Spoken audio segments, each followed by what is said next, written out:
మంత్రి గారు ఉన్నారా? అక్కడ ఉన్నారు.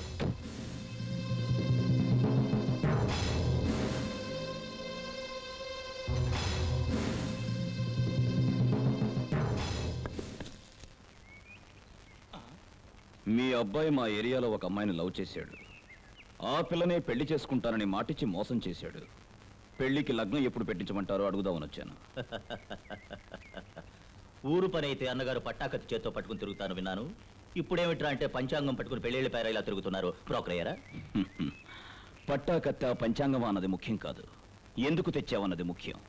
మోసపోయింది ఒక నిరుపేద, ఆమె కోసం పంచాంగం పట్టుకోవడం మంచి పని అనుకుంటున్నా. నా కొడుకున్న ఆస్తికి అంతస్తుకి వాడు ఎంతమందినైనా లవ్ చేయొచ్చు, ఎంతమందినైనా పెళ్లి చేసుకోవచ్చు. కానీ లవ్ చేసిన అమ్మాయిని పెళ్లి చేసుకోవాలని రూల్ ఉందా? లవ్ చేసిన దాన్ని పెళ్ళాడాలని రూలేం లేదు. కడుపు చేశాక దాన్ని పెళ్ళాడడం న్యాయం కదా?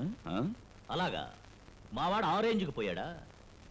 ఏదో వెర్రి బాగులోడు అనుకున్నానే. గ్రంథసాంగుడే. పిల్ల అన్నగారికి కావలసిన పిల్ల. ఏమిటండి, పిల్ల గురించి అడిగారా? మహర్జాతకురాలండి. గూడెల్లో పుట్టి మంత్రి గారికి కోడలు కావడం ఎంత పెద్ద అదృష్టం. ఏమిటి ఏమిటి నా కోడలు కాబోతోందా? అన్నగారు ఏదైనా ఆ పిల్లకి సాయపడదాం అనుకుంటే మరో సంబంధం చూసి పెళ్లి చేసేయండి. మావాడు దాన్ని చెరిచినందుకు ఆ పిల్లను ఉంచుకుంటాడు. బిడ్డ పుట్టిన తర్వాత నగా నట్రా వేస్తాను. నగలతో వస్తారో ఉత్త చేతులతో వస్తారో అది నాకు తెలియదు. వచ్చే ఆదివారం ఉదయం 10 గంటలకి హోమ్ మినిస్టర్ భూపతి గారి కుమారుడు చిరంజీవి రమణకి, చెప్పులు కుట్టే మల్లయ్య కూతురు చిరంజీవి సౌభాగ్యవతి వినోదినికి బర్కత్పుర విజయలక్ష్మి కళ్యాణ మండపంలో అన్నగారి సమక్షంలో వివాహం కోలాహలంగా జరుగుతుంది.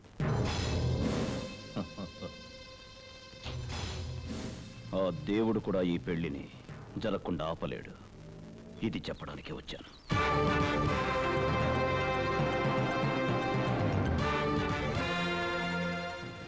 అన్నగారు గొంతు ఎండిపోయేటిప్పటిదాకా లెక్చర్ ఇచ్చారు.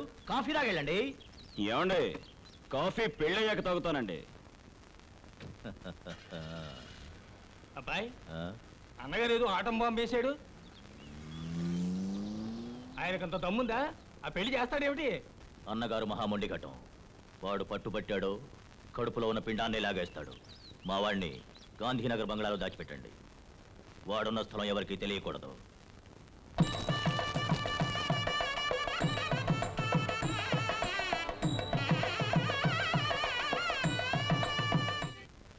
అవిశ్వాస తీర్మానం తెచ్చినప్పుడు ప్రతిపక్షాల ఎమ్మెల్యేని 16 మందిని దాచిపెట్టే బాధ్యత ముఖ్యమంత్రి నానెత్తిన పెట్టారు. ఒక్కడూ కనిపెట్టలేదు. దెబ్బకి హడిలిపోయారు. అయ్యా, మన అబ్బాయి గారిని గాంధీనగర్ బంగ్లా నుంచి ఎత్తుకుపోయారట. ఓకే, మళ్ళీ నేను భూపతి మాట్లాడుతున్నా. మంత్రి భూపతి నాయనయ్యా, నా కొడుకుని ఎత్తుకుపోయారు. వాడికి ఎవరు అమ్మాయితో పెళ్ళట.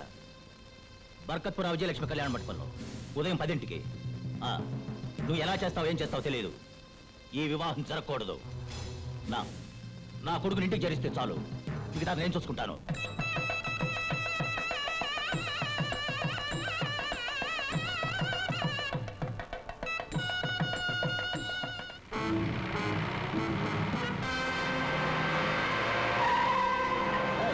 అందరూ దిగండిరా.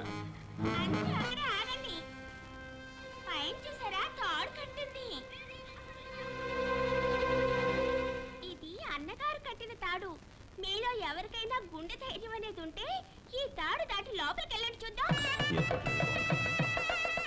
నమస్కారం అన్నగారు. ఏమిటిలా వచ్చా? ఏం లేదండి, పక్కన చిన్న పని మీద వచ్చాం. అన్నగారు ఇక్కడ ఉన్నారని తెలిసి మీకు కనపడి వెళ్దామని. అక్షింతలు ఇవ్వండి. అందరూ భోంచేసి వెళ్ళాలి. అలాగే, నమస్కారం.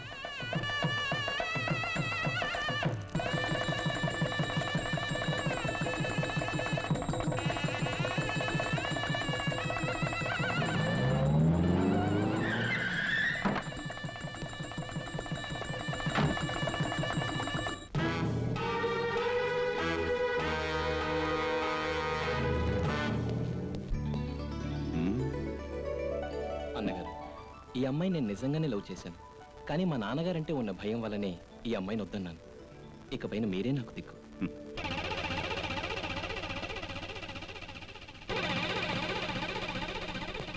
మీ నాన్నగారు వచ్చారు, ఆశీర్వాదం తీసుకోండి, వెళ్ళండి.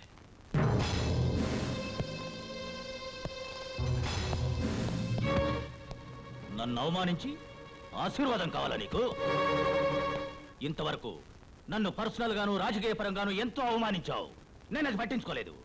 ఇప్పుడు నా ఇంట్లోనే చిచ్చు పెట్టావు కదూ. నేను ఊరుకోను. నా పగ తీర్చుకోకుండా వదలను. నా కొడుకును వేరు చేశావు కదూ. వియోగపు బాధ ఎలా ఉంటుందో నీకు అర్థమయ్యేట్టు చేస్తాను. వస్తా అమ్మా.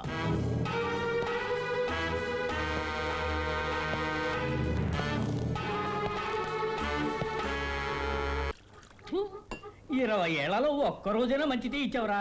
చూసమ్మా మెల్లిగా మెల్లిగా అలా లైట్గా కూర్చో.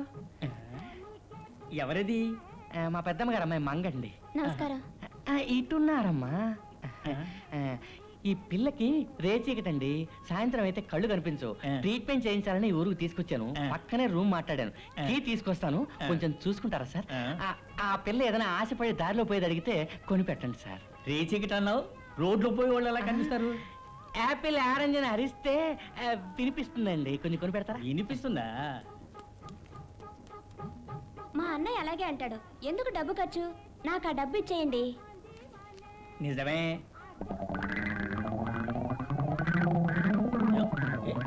మీరే మీ చేత్తో జాకెట్లో పెట్టేయండి. నేడే రోహిణి ర్యాకెట్ ప్రయోగం. ఏయ్, అక్కడ ఒక జాకెట్ కూడా తీస్తున్నాడు, నువ్వు ఇక్కడ ర్యాకెట్ వదులుతున్నావా? ఏమిటా గొడవ? మరేంటయ్యా అలా చూడు, టీ కూడా దగ్గర ముసలాడు వ్యభిచారం చేస్తున్నాడు. పోలీసులు కంప్లైంట్ ఇస్తా అన్నాను. వాడు అన్నాడు పోలీసా గీలీసా సూపరింటెండెంట్ వచ్చినా ఏం చేయలేడు అన్నాడు. వాడు మైక్ కొడతాను చూడు. కొట్టే. టీ కూడా దగ్గర కూర్చొని పబ్లిక్ గా వ్యభిచారం చేస్తున్నావా? వ్యభిచారమా? అవునండి, 100 రూపాయలు మాట్లాడి 30 రూపాయలు ఇచ్చారు. మిగతా డబ్బా ఇప్పించండి. ఇందులో అప్పొకట ఓసి నీ కడు పడక నీ కళ్ళు కనబడవని నీ అన్నయ్య చెప్పాడే. కళ్ళు కనపడవా? నాకా? ఇది 20, ఇది 10. మీరు పార్టీ, మీరు పోలీస్. రండి పోదాం, రండి. ఇది నేనెవర్రా రే? ఎన్టీఆర్ కే.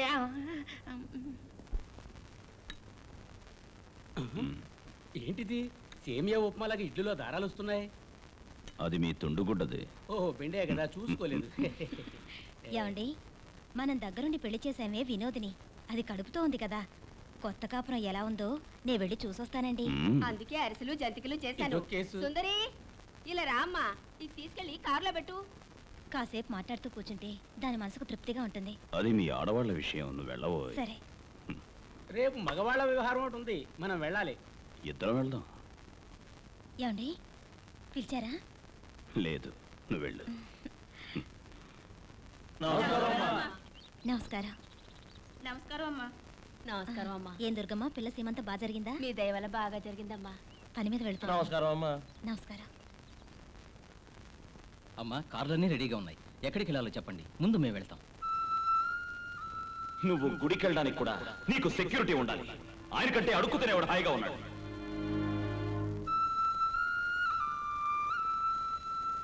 ఎవరూ రావక్కర్లేదు. తాళాలు ఇవ్వండి. అమ్మా, ఒంటరిగా వెళ్తారా? ఏం భయపడకండి, నేను డ్రైవింగ్ బానే చేస్తాను.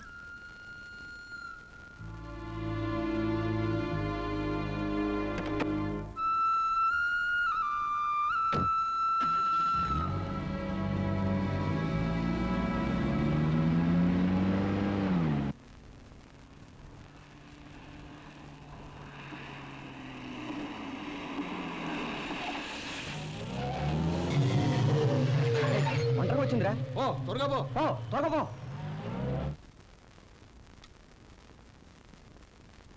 వినోదిని, రండమ్మా. ఏమ్మా, ఈ ఇల్లు బాగుందా నీకు? ఇంత పెద్ద ఇల్లు మాకు అవసరం లేదమ్మా. అన్నగారి మాట కాదని లేక ఈ ఇంట్లో ఉంటున్నా. ఇక పైన నువ్వు హెల్త్ బాగా చూసుకోవాలి. పలహారాలన్నీ చేయించి తీసుకొచ్చాను. నాకు అమ్మ లేని లోటు లేకుండా మీరు చూసుకుంటున్నారు. అబ్బాయి అబ్బాయి అబ్బాయి, నువ్వు వెళ్ళే మూడు చూస్తుంటే నాకు చాలా భయంగా ఉంది. అబ్బాయి వద్దబ్బాయి, నా మాట వినబ్బాయి. రమణ లేడమ్మా, పని మీద వెళ్ళారు.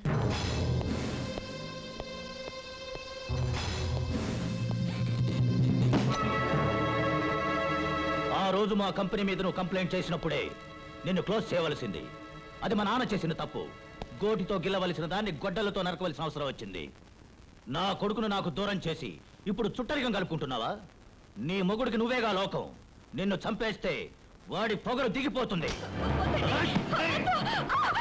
కూటికి లేని కుక్క, నీ వల్లే నా కొడుకు నాతో తెగదెంపులు చేస్తుంది.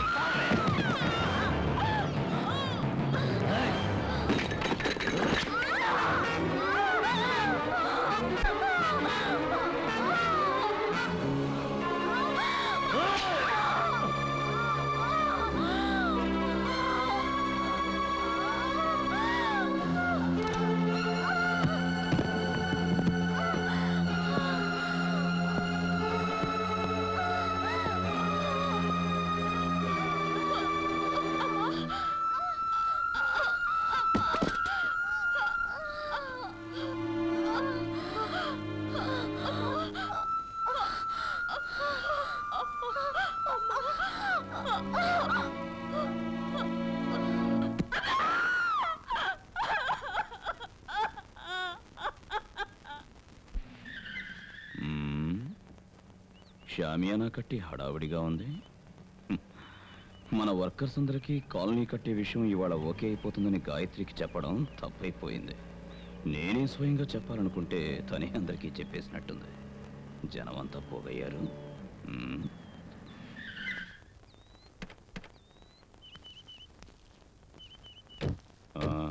రాజు సార్. నే చేసే మంచి పనులకి గాయత్రి తోడుగా ఉంది. అవును సార్. మనం కట్టే ఆ కాలనీకి గాయత్రి కాలనీ పేరు పెడితే అద్భుతంగా ఉంటుంది సార్.